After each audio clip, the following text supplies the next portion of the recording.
Hello Electroheads, and welcome behind the scenes to Electroheads Towers. This is not really a room that we very often show people, but it's where all of the products that get sent to us for review and often for consideration for our marketplace, this is where we store them before we take them out and ride them. So we have to build every single thing that comes in. This has just come in today and I'm halfway through building it. The fact that I'm going to be riding it and not anybody else makes me feel better about my lack of DIY skills. So hopefully I build it okay. We've just had this come in from escooter, which is basically a moped that has pedals so you can ride it legally in the UK. It's really cool. I think it'd be really useful for like Deliveroo riders, Uber Eats riders. We've also got an old skateboard. We've got loads of incredibly fast electric scooters around the place, but it's actually something else I wanted to talk to you a little bit about today. And before I do, I just want to tell you, I hate the word cheap because it implies that something's not very good. You never like go to a lovely restaurant and someone says, "How was the food?" and you say, "It was cheap."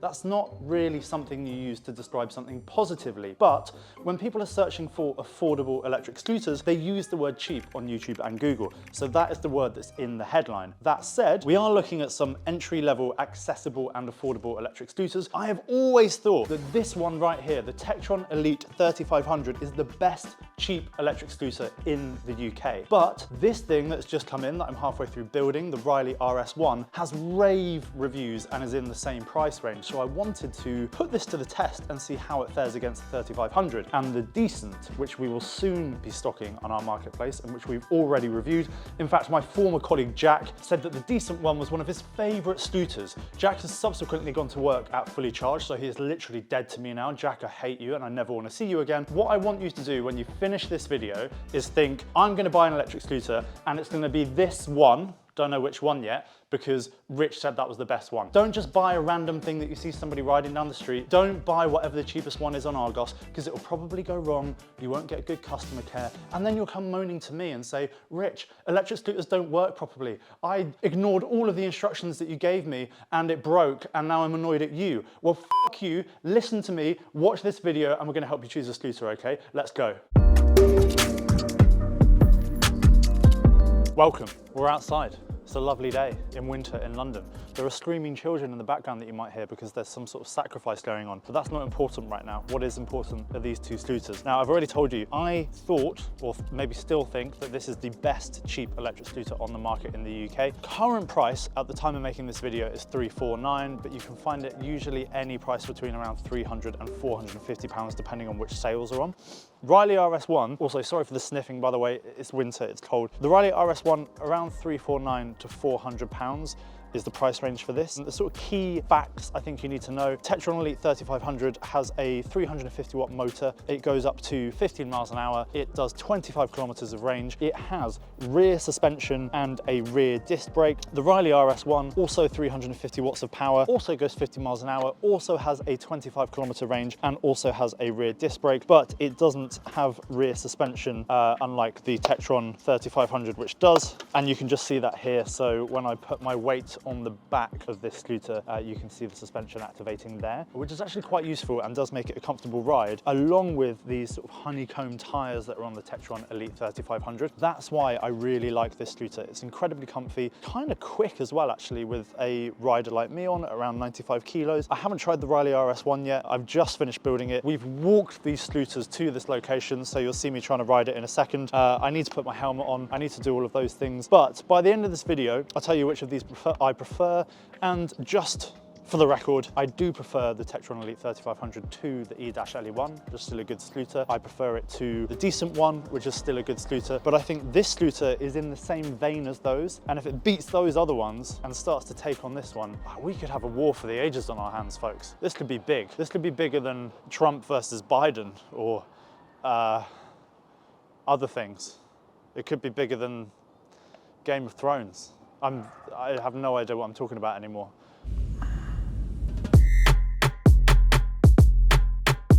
Okay, so cheap scooter, what should you be looking for? Simplicity, first of all. The more stuff you have on a scooter, especially when it's not an expensive scooter, frankly, the more there is to go wrong. The more bells and whistles a scooter has, just beware if it costs anything under £500. So if you're looking in the £250 to £300 price range, then really you just want something with a motor, a good brake, good acceleration, a bit of comfort. If it's got suspension, great. If it doesn't, you don't necessarily have to worry about that unless you're doing a lot of off-roading. That's why I love the Techtron Elite 3500. It's just a really simple scooter that's built really well.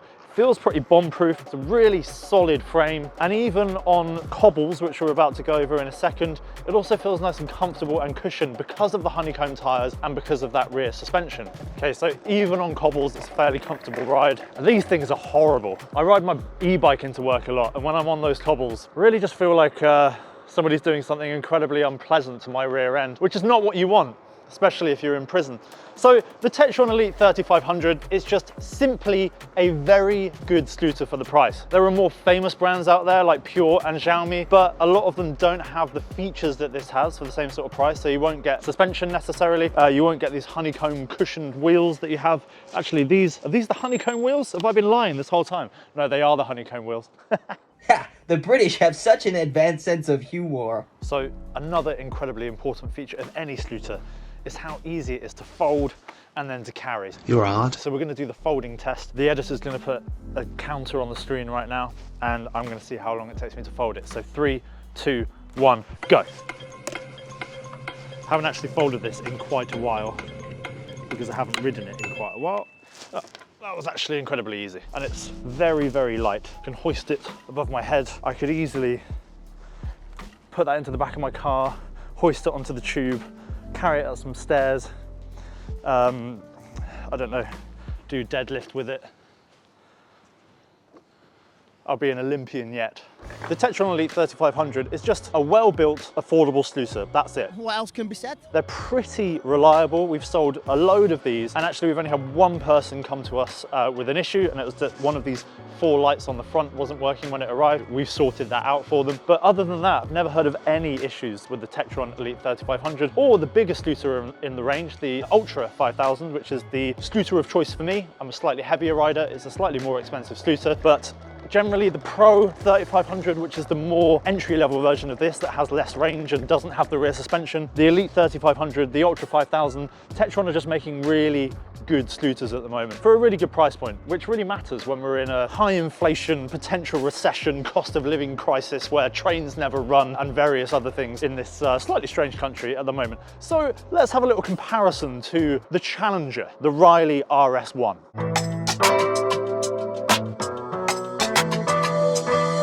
So here we are with the young Challenger, the Riley RS1. First impressions straight away, the difference between this and the Techtron Elite 3500. The steering is a bit stiffer on this, so the steering rack itself is slightly stiffer. Slower acceleration in speed mode 2 on this than you get on the Techtron Elite 3500 in mode 2. Narrower handlebars as well, which some people will like. You can fit through small spaces. I prefer it to be slightly wider, I have to say. The big thing though, definitely a more cushioned ride. This feels like a less abrasive scooter on my wrists, which is always a good thing, and on my ankles and knees. Despite the fact that it doesn't have suspension, that's because it has these big squishy tires, whereas the Techtron Elite 3500 has puncture-proof tires, which are a bit harder. I have to say, the power output is a bit tricky to predict on this. So I like a linear power output where you press the accelerator, it powers you up to top speed, and then you stay at top speed. On this, you sort of go off the line fairly quickly, then it cuts back a little bit, then you eventually get to top speed, and when you hit top speed, it dies down again. Why that isn't great is because, for a start, I just had to take a load of speed off there to go around that corner, and now it's slow to accelerate again. So you end up going up and down in speed, which is a bit annoying. But also, when you're going into a corner, you want a constant power output from the scooter, because otherwise, on a front-wheel drive scooter like this, you get something called lift-off understeer, where everything feels well balanced, the motor cuts back a little bit, and suddenly you're not going into that corner as sharply as you were before, because the weight balance of the scooter changes from pulling you along to being more central. So when you're riding something like a scooter, where your body weight, your positioning, how you lean into it is pretty much all of the work of riding a scooter, you just want something nice and predictable, and I don't find in speed mode 2 that the Riley RS1 is predictable. So let's do speed mode 3. Already that's way better.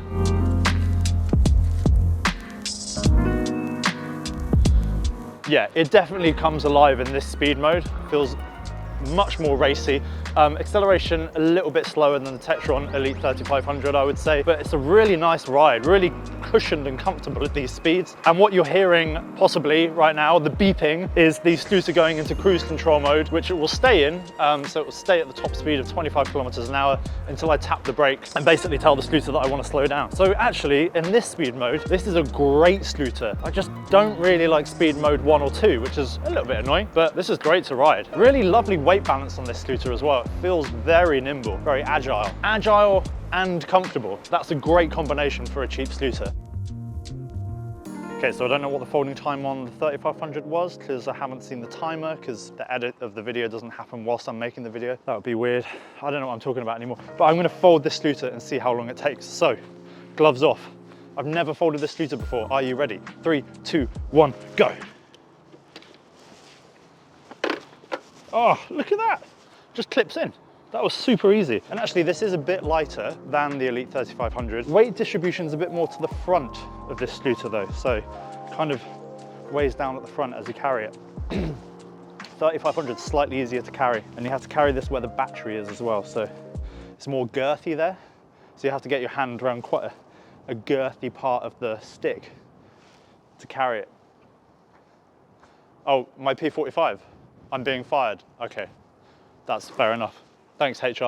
I guess you have to ask yourself realistically, are you ever going to put it into speed mode 2 or are you always going to be in the top speed mode? Like, to be honest, I am. Why would you go slow when you can go fast? Just makes no sense. Do one more little lap on this. I have to say we are on private land right now with the landowner's permission to be filming. So UK government, go f yourselves. This is really nice. I'm a really big fan of this scooter, I have to say. It's definitely a rival to the Techtron Elite 3500, just in the sense that, especially now when we're going over the cobbles, I'm really not feeling the vibrations in the same way that I was on the 3500. You can probably hear it in my voice actually. My voice is kind of less disrupted by the cobbles. This is great. I like the display as well, and I like the fact that you can change the speed modes and turn the light on and off on the same part of the scooter where the throttle is, whereas on the Techtron you have to press the button that's on the middle, which means you have to take the hand off the steering wheel to do that, which can just make it slightly wobbly. Actually, it's absolutely fine. Yeah, impressive scooter, very similar spec, and even without the rear suspension, I would say possibly more comfortable than the Techtron Elite 3500. I'm gonna spend a bit more time riding both of these and give you a solid conclusion on which one I think is better, but they're both great. So you can't really go wrong with either one of them, in my opinion.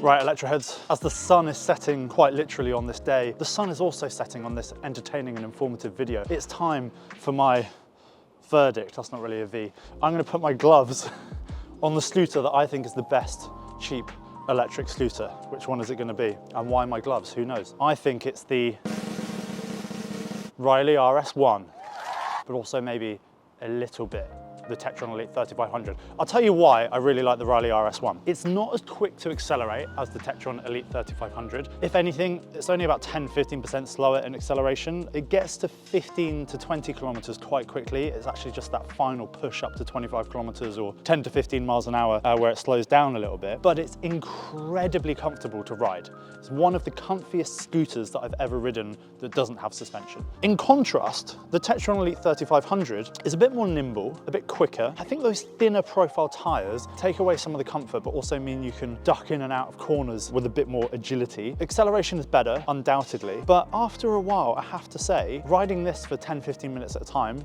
start to feel all the vibrations in my wrist. Riding this for 10–15 minutes, I could go on forever. I could go on for all of the 25 kilometers that the battery offers you. And that is another point, Electroheads. The battery is, please work, detachable. So it's not gonna work now. It worked earlier, didn't it, Meg? Maybe I've broken it. There we go. The battery is very easily detachable, which means if you just want to take this upstairs with you, if you live on the top floor of a flight of stairs, otherwise known as a block of flats, you can just take this upstairs, plug it in and charge it, and then the rest of the scooter you can chain up somewhere. This is the most valuable part of the scooter. So it's a deterrent to thieves. They literally can't ride it away unless they just want to use it as a kick scooter. So that's quite a handy feature that the Techtron Elite 3500 doesn't have. I would say if you weigh more than 95 kilos, I wouldn't necessarily go for the Riley RS1. I would go for the Techtron Elite 3500. My recommendation would actually be if you weigh more than 95 kilos or more than, let's say, 100 kilos, have a look at the Techtron Ultra 5000, which is coming back into stock soon, because that really is a fantastic scooter for heavy riders, has a more powerful motor. It is more expensive, but it is one of the best scooters on the market. So these are both incredibly valuable options if you're looking for a cheap electric scooter. I have to say, disclaimer, you can buy them from the Electroheads marketplace.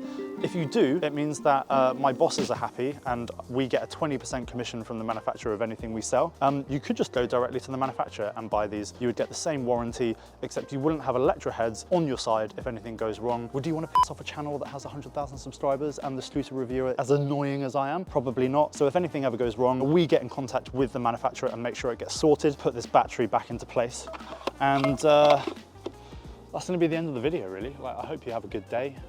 If you do buy one of these scooters, let me know how it is. If you decide on another one, let me know why.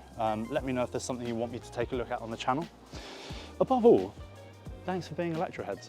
I'll see you soon. And then just walk off? And then just walk off. Cool.